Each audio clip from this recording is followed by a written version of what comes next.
सभी साथियों को राघवेंद्र सिंह का सादर नमस्कार। कई पोस्टें मैं ऐसी डालता हूं जो संभवतः आम आदमी के लिए पसंद नहीं आती हैं और आम आदमी के हिसाब से वो होती भी नहीं है। जैसे कि दिवाली पर पटाखा चलाने की जो हमारी प्रवृत्ति है या जो हमारा स्वभाव है या हमारी जो परंपरा है, यदि आप उसके खिलाफ वीडियो डाल देंगे तो कई ऐसे संदेश आते हैं कि आप धर्म मिटा रहे हैं, आप हमारी परंपरा को आघात पहुंचा रहे हैं। विभिन्न प्रकार के उस पर कमेंट्स आते हैं। इसी प्रकार यदि आप भ्रष्टाचार के खिलाफ बोल दीजिए, इसी प्रकार आप शराब के खिलाफ बोल दीजिए, आप गाड़ी यदि चलाते हैं लोग और उनके खिलाफ बोल दीजिए कि आप गाड़ी बेतरतीब मत चलाइए, तो इसमें क्या होता है कि तमाम प्रकार के कमेंट्स आपके विरोध में आएंगे या आपके वीडियो को पसंद नहीं किया जाएगा। लेकिन सच्चाई क्या है? सच्चाई यही है कि तेज़ गाड़ी चलाएंगे, गाड़ी शराब पी करके चलाएंगे या आपको नींद आ रही है तो निश्चित रूप से आपकी दुर्घटना होने वाली है या फिर आप खुद दुर्घटनाग्रस्त होने के साथ साथ सामने वाले को भी दुर्घटनाग्रस्त करने वाले हैं। इसी प्रकार से पटाखा की बात आती है। पूरे ललितपुर क्या पूरे ज़िले में और पूरे देश में पटाखा चले। मैं तो केवल ललितपुर की बात करता हूँ, इसलिए कि ललितपुर में रह रहा हूँ, मुझे नहीं मालूम कि बाकी जगह क्या हुआ। तो यहाँ जब देखेंगे तो गलियों में देखेंगे आप कि पटाखा चलाए गए तो उससे जो धुआं निकला वो तो आसमान में गया और धुंध सा एक बन गई, पूरे आसमान में परत बन गई धुंध की। लेकिन एक दूसरा नुकसान भी हुआ। दूसरा नुकसान, मैं आपको आर्थिक नुकसान नहीं कह रहा हूँ, मैं दूसरा नुकसान कह रहा हूँ कि उससे जो चिथड़े उड़े पटाखों के, उससे जो कागज़ फैला, उससे धागे फैले, विभिन्न प्रकार के और पदार्थ फैले, प्लास्टिक फैला, सड़कों पर बेतहाशा फैलाया गया। हज़ारों की तादाद में लड़ियाँ जलाई गई और वो कूड़ा नालियों में, गलियों में, कोनों में, घरों में चारों तरफ फैल गया। अब सवाल है कि उस कचरे को साफ कौन करे? हम आशा करते हैं कि नगरपालिका बहुत सफाई रखे, लेकिन एक दिन भी हम विचार नहीं करते कि हम नगरपालिका से तो आशा करते हैं, उस कर्मचारी से तो आशा करते हैं, उस भाई से, उस बहन से तो हम आशा करते हैं कि वो हमारे नगर को पूरी तरह से स्वच्छ रखे।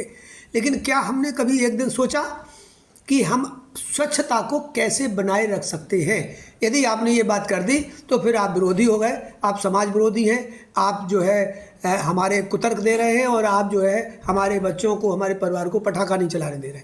मैंने कल एक पोस्ट डाली थी कि रात को जब मैं 12 बजे बैठा था यहाँ पर, ललितपुर में ही बात कर रहा हूँ, तो मैंने पोस्ट डाली, रात को 12 बजे बड़े बड़े पटाखे चल रहे थे। मैं रहता हूँ ललितपुर का अंतिम छोर है आज़ादपुरा और बांध वहाँ से शुरू होता है, गोविंद सागर बांध है यहाँ पर, वहाँ से शुरू होता है और वो ललितपुर का एक प्रकार से अंतिम छोर है और दूसरी तरफ फिर स्टेशन है, उधर छोर है और उसके अगली तरफ जहाँ बांध समाप्त होता है एक छोर उधर का भी है।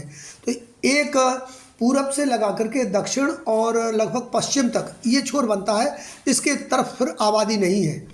तो जहाँ हम रहते हैं वहाँ अंतिम आबादी का छोर है और रात को 12 बजे इतने ज़ोर से पटाखे कहीं दूर चल रहे थे कि मैं जब कमरे में बंद करके बैठा हुआ था तब भी यहाँ पर ज़ोर ज़ोर से आवाज़ें आ रही थी। और जब मैंने रात को 12 बजे पोस्ट डाली तो कईयों ने तो सकारात्मक उत्तर दिया, लेकिन कईयों के उत्तर ये भी थे कि भाई कितने बम फोड़ेगा आदमी, एक बार में एक ही तो फोड़ेगा, उसके बाद तो राख बन जाएगा, दोबारा थोड़ी फोड़ेगा। तो जब भी आप ऐसा समाज जिस रास्ते पर चल रहा है, यदि आप उस रास्ते से हट करके, लीक को छोड़ करके कोई बात करते हैं तो ये निश्चित है कि आपकी पोस्ट को या तो पसंद नहीं किया जाएगा या फिर उस पर आपके इसी प्रकार के उत्तर भी आते रहेंगे। तीसरी बात मैं शराब की कहता हूँ। शराब के मामले में यदि आप चर्चा करते हैं तो जमून देखा है, मैंने वीडियो भी बनाए कई, देखा कि यदि आप हंसी के वीडियो देखें, फूहड़ वीडियो देखें तो आपको हज़ारों की, लाखों की संख्या में उस पर पसंद करने वाले मिल जाएंगे। लेकिन जब मैंने ये वीडियो बनाया कि उत्तर प्रदेश के ललितपुर ज़िले में, मुझे नहीं मालूम कि उत्तर प्रदेश के अन्य हिस्सों में भी ऐसा ही हाल है, उत्तर प्रदेश के ललितपुर ज़िले में रसभरी नाम से पैकेट बिक रहे हैं और मैंने इस प्रश्न को बार बार उठाया है, आज भी इस वीडियो के माध्यम से फिर उठा रहा हूँ प्रश्न को कि या तो प्रशासन का घालमेल है या सरकार तक बात नहीं पहुँचती है या सरकार तक, आबकारी विभाग सरकार तक उस बात को पहुँचने नहीं देता है, या आबकारी विभाग की भी मिली भगत है कि आप ऐसा नाम रखिए जो लोगों को आकर्षित करे और लोगों को नहीं, बच्चों तक को आकर्षित करे। जब हम रसभरी नाम देंगे तो उसमें बच्चे भी आकर्षित होंगे और बच्चे भी प्रयास करेंगे कि हम इस रसभरी को देखें कैसा स्वाद है और इसके क्या परिणाम आते हैं। यही कारण है कि रसभरी अब गांव-गांव में बिक रही है, क्योंकि गांव में ज़्यादातर जैसे मेरे जैसे लोग हैं या जो थोड़े से भी समझदार लोग हैं वो तो पी नहीं रहे। पी कौन रहा है? पी वो लोग रहे हैं जो या तो बुद्धि नहीं रखते हैं या उन्हें नशे की आदत पड़ चुकी है, या वो बच्चे पी रहे हैं जो 14 साल से 18 साल के बीच में। आपको आश्चर्य होगा कि सबसे ज़्यादा शराब पीने वाले 14 साल से 18 साल के बीच के बच्चे हो गए, क्योंकि उस पर रसभरी लिखा है। और जब रसभरी लिखा है तो निश्चित रूप से एक बार उसका आकर्षण जाता है, उसके दिमाग में एक साइकोलॉजी या एक मनोवैज्ञानिक असर जाता है कि आखिर इस रसभरी में है क्या। तो यदि आप इस तरह का वीडियो डालेंगे तो वो भी वीडियो आपका समाज से अस्वीकार कर दिया जाएगा। अब बात उठती है कि लोग इसको लेकर के क्या लिख रहे हैं। वो लिखते हैं, लिखा भी हमारे कई मित्रों ने, मैं उनका सम्मान करता हूं, उनके भावों का सम्मान करता हूं, मैं उनके विचारों का सम्मान करता हूं, लेकिन मैं दूसरी बात भी साथ साथ कहना चाहता हूँ। मैं उस बात को फिर से दोहरा रहा हूँ, कई बार दोहरा चुका हूँ। मैं ये कहता हूँ कि कोई ना सुने। आपको पता है कि अनंत आकाश बहुत बड़ा है। आपका एक शब्द, आपका एक अक्षर, आपकी एक वाणी जो बोली गई है वो इस अनंत में जाती है। ये तो सच है, क्योंकि यदि आपके पास वो सिस्टम है उस आवाज़ को भेजने का और सुनने का, तो हम मोबाइल पे सुन ही रहे हैं। आप हमारी बात भी सुनेंगे, मोबाइल पे सुन रहे हैं, टेलीफोन पे सुन रहे हैं, रेडियो पे सुन रहे हैं, टीवी देख रहे हैं। इसका मतलब है कि यदि आपके पास कोई सिस्टम है और वो सिस्टम उसको भेज भी सकता है तो उसको पकड़ भी सकता है। ऐसे ही ये जो वाणी हम बोल रहे हैं, ये वाणी इस अंतरिक्ष में जा रही है। विशाल जो अंतरिक्ष है इसमें ये वाणी जा रही है और ये फैल रही है इस तरह से। यदि हम कहेंगे, इस तरह से इशारा कर रहा हूँ मैं, ये इस तरह से फैलती जा रही है। और जब हम ऐसे हाथ ऊपर उठा करके कहते हैं कि हे अनंत, हे आकाश, हे पृथ्वी, हे धरती, हे चंद्र, हे सूर्य, हे सभी के नवग्रह, हे अनंत ब्रह्मांड, आप मेरी बात को सुनेंगे ज़रूर, क्योंकि ये आवाज़ आप तक जा रही है, मैं आप तक आवाज़ पहुँचा रहा हूँ। तो मैं ये कहता हूँ कि मेरी बात सुनेंगे ज़रूर। हाँ, ये हो सकता है कि वो केवल दीवालें सुने, वो केवल अनंत सुने, वो प्रकृति सुने, वो धरती सुने, वो आकाश सुने, वो लोग ना सुने जिनसे वो संबंधित है। तो इसकी चिंता हमें उस प्रकृति पर, उस अनंत पर, उस ब्रह्मांड पर छोड़ देनी चाहिए जिसकी शक्ति के दायरे में ही हम आते हैं।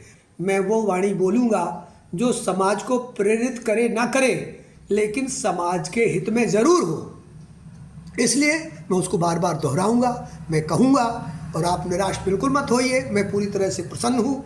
आप सभी को दिवाली, दूज और आने वाले एकादशी जो आएगा, जिसको देव उठान ग्यारस भी बोलते हैं, देव उठावनी ग्यारस भी बोलते हैं, जब माना जाता है कि हमारी प्रकृति जो अभी सुप्तावस्था में थी बरसात के समय में, वो बिल्कुल बरसात को स्वीकार कर रही थी, फिर वो एक जागृत अवस्था में आ जाएगी और पुनः हमारे पेड़ पौधों में नया स्फुटन होगा, फल लगेंगे, फूल होंगे और नई फसल बोई जाएगी, ऐसा माना जाता है। तो उसकी भी, देव उठावनी ग्यारस की भी आपको शुभकामनाएं। सभी शुभकामनाओं के साथ, इस आशा के साथ कि अब इस वीडियो को आप देखेंगे, आपके सुझाव सादर आमंत्रित है। अधिक से अधिक पसंद भी करेंगे और यदि बहुत ही ज़्यादा अच्छा लगे तो एक काम ज़रूर करिए कि इसको अपने व्हाट्सएप पर, अपने किसी ग्रुप पर, या जिस पर भी आप चाहे, ट्वीट पर, अपने मैसेंजर पर इसको अवश्य डालिए। ऐसी प्रार्थना, निवेदन, अनुरोध मैं करता हूँ।